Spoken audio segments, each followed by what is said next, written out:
It's the third installment of the Investec Working Lunch with me, Arabile Gumede, where business is made human. This time around, we focus on ESG investing and what it means to integrate environmental, social, and corporate governance in all our investment portfolios, as well as our mindsets. Campbell Parry, Global Resource Analyst at Investec, will give us the why, while Hazel Banach from Investec's Business Lending Division is all about the how. Susan Rose also gives us the when and where. It's set to be a well-rounded discussion in this next Investec Working Lunch with myself, Arabile Gumede, powered by 702.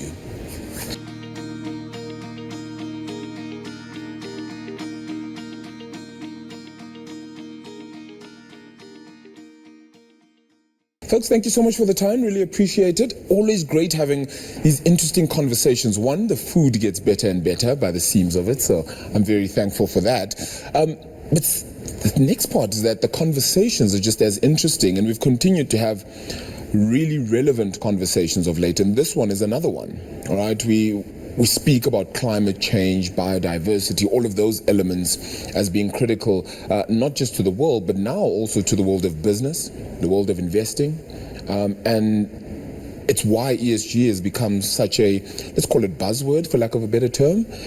But why? Why should we do it? Campbell, if I may start with you, why should we even be getting into it? What does it mean, to have sort of an environmental, social, and governance sort of perspective as an entity, and even when you're investing? Yeah, thanks, Arabile. I'll just back up a little bit and define loosely what ESG is. Yeah. As you've said, it's environment, it's social and governance, and it defines a set of non-financial parameters that we apply to the analysis of companies.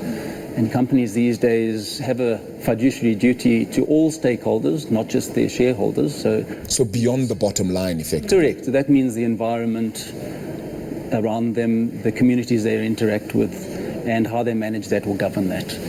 And when we at Investec look or evaluate companies for investment purposes or lending purposes, we don't just look at the sales, the profits, and the cash flow momentum or how healthy the balance sheet is. We also consider what they do for society at large. And it's interesting, and we've done this analysis, and over the long term, companies that are more ethical, are more responsible and sustainable definitely outperform. And outperformance is what we live and die by in the investment world. I think every time we look at trying to find the best way to get a greater profit, we think that things like this become too onerous on businesses, that businesses feel like they'll be marginalized and their profits will be dwindled in this sense as well. Hazel, if I could come to you with regards to this, is that a sense that businesses are feeling that way, that perhaps it's becoming too onerous, or are they saying to themselves, well, actually, this is of benefit to us as much as it is to the client too?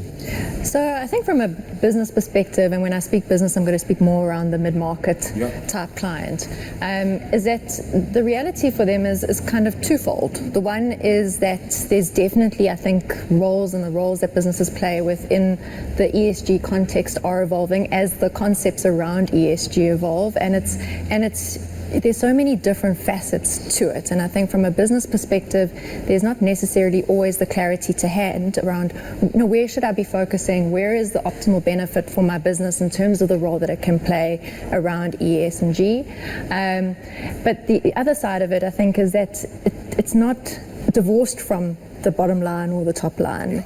Getting involved in ESG activities, there is benefits in terms of top line growth. As we start to see consumer markets shift, it opens up new opportunities for business, or allows businesses to relook at what they do and repurpose around certain components of either their manufacturing processes or what they're actually manufacturing or selling on into market. The other side is around their cost saving side. So when you're starting to look to the cash flow impact, there's a real impact into business around how you can look to your expenses for the short term and the long term in terms of creating the benefit to start extracting value through how you run your operations, how you look at your supply chain, and when it comes to the equipment that you put into your business, what should I be investing in? So there's short-term cost and short-term benefits, and there's also long-term benefits, and how you weigh that off for onward sustainability within the business. So I think it's definitely evolving, and I think that change changing landscape is around the full ecosystem for a business and all its stakeholders, and they're numerous. I mean, it goes from their consumers to their employees to shareholders to their funders to potential investment further down the line, and in understanding what drives for the value to those stakeholder groups allows businesses to focus in on what they should be thinking about and how they should be doing it. Sure. Before, it was seen as a competitive advantage if you had a robust ESG framework as an asset manager or as a manager, was seen as a competitive advantage. Now you won't get a seat at the table if you don't have that. So you're asked to do the return side of things, but you also need to have a robust ESG management framework in place. Yeah, so do you think that the clients are sort of taking it on and creating a little more detail with regards to where exactly they sit with regards to their ESG investing? And I mean, since 2014, we've been collecting ESG metrics, and I think back around how I could have done it better, but how I started, and obviously we continue to learn in the space, but I would get metrics from 5 different people at a company, and I never let them own it, if you know what I mean. So I use SASB and various other references to get a whole lot of metrics, but it was really like, oh goodness, Susan's asking for these metrics again. So there wasn't any of that ownership. And I think where it's changed now is it's not just, okay, we need a whole lot of metrics. It's leadership needs to buy into this. It needs to be driven at the executive level, and then there needs to be a performance measurement both at the executive side and employment side. So, I mean, it's been a complete flip after COVID in terms of that type of ownership, and we're seeing that ownership now at a leadership level, and it has to start there. Otherwise, you don't get someone coming in every day going, how do I make this better? How do I think about making this better? How do I bring people into a room? And we've got very intelligent people working at our companies. Ask them, they have a lot of ideas. So just to facilitate that discussion. And so we're just really seeing a lot more intent, a lot more detail, a lot more substance. Before, okay, great, I'm reported to my investors that I'm collecting ESG metrics. That's no longer good enough. If I can just add to that, obviously I'm dealing now with the listed space, and we deal with companies across the resource sector generally. And they've done a heck of a lot of work in terms of integrating ESG targets, specifying both near-term and long-term ESG targets across the ESG spectrum, but also including that in executive compensation, both short-term incentives and long-term incentives now increasingly, because it's tough to bake it into long-term incentives. But now these companies are starting to do both. So not only are they being measured on it at each annual reporting cycle, but they're also actually going to earn according to how they deliver on that target. So it really is happening very, very quickly in the listed space. And I think you see that starting to then roll down into the medium-sized and smaller-sized businesses as well, because ultimately there's so much give and take in terms of supply relationships that exist. And so where potentially within the smaller sort of business space, you were kind of left to your own devices for how you needed to look to things and do things, more structures coming down because of that interlink to supply into a bigger corporate, take hold of potentially opportunities that are opening up, because actually for bigger corporates to even adjust to taking on these requirements, there's less agility that a smaller business then has to be able to fill those spaces. So there's an opportunity in market that if you actually think of ESG not as an onerous thing to have to bring into your business, but just as part of the way that you actually operate, because before ESG even existed, we were all using resources. We were all trying to optimize how we made use of those resources, whether it was electricity or whether it was water. We all have an employee relationship base that we're trying to bring more diversity into it. We all exist in society. And so those kind of fundamentals are just being more, I think, formally explored, which is good. So Campbell, to Hazel's point then, I mean, do you still think that there's some entities that are pretty much just ticking boxes and saying to themselves, just as long as we get this done and, we'll be able to get in the right books of the right investors? I think I'm a cynic in respect to that. There's definitely a lot of box ticking that goes on. It depends on what sector you're talking about of the economy. Where there's perhaps more focus, like in resources, say, I think there's more accountability in the near term, certainly. But when it comes to 2050 targets, there's a heck of a lot of box ticking going on.